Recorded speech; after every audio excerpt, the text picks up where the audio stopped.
ये जो आंब खाई तमें अन्य मानक आमको टांकुआ भंडेवा सिस्टम विशेषकर बेल पाचिले काउ रखी जाए आमे भकुआ बोली आमको बोका बोली भाविबा दरकार नहीं। सतर्क हो जातु। ये ढेंकानाल माटी एठे सबु किछि परीक्षा निरीक्षा चलिबो नहीं।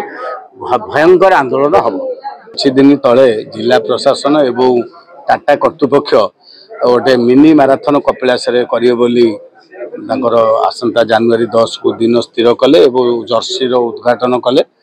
ये टाटा मारा माने कंपनी मिनी मैराथन बा हाफ मैराथन बारंबार करिछि। केवल अलिया आवर्जना छड़ा ढेंकालवासी किसी पाई ना। आपण टाटा कंपनी करिवे एठी मिनी मैराथन एवं अनुगुल पुरी कटक भुवनेश्वर करिवे उन्नयन। ये जो आंब खाई तमें अन्य मानक आमको टांकुआ भंडेवा सिस्टम विशेषकर बेल पाचिले काउ रखी जाए आमे भकुआ बोली आमको बोका बोली भाविबा दरकार नहीं। जदि आपण माने तुरंत ढेंकानाल 3-4 बड़ जिनस विशेषकर पुरातन हॉस्पिटल को सिटी हॉस्पिटल रे परिवर्तित कर तार परिचालन दायित्व एवं भगवानपुर ठारू चंद्रशेखर कपिलास पर्यंत उभय करे भल सुंदर लाइट लगे आलोकित करने चेष्टा करेंगे।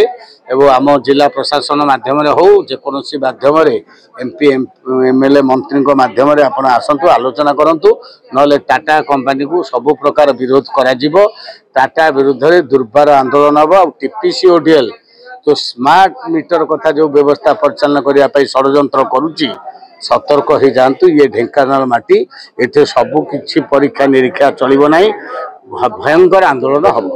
मैराथन को विरोध करेंगे। मैराथन को मु आपण सांबादिक सबु अनुष्ठान सबु स्थानीय लोक समस्त विरोध करेंगे। स्मार्ट मीटर पे जो लोक मान हठात तुरंत ए सिस्टम बंद कर सरकार स्तर में गोटे विधिवत निष्पत्ति से माने नेबे। आम ढेंकानाल रे सब जिनस आम करने दबनी।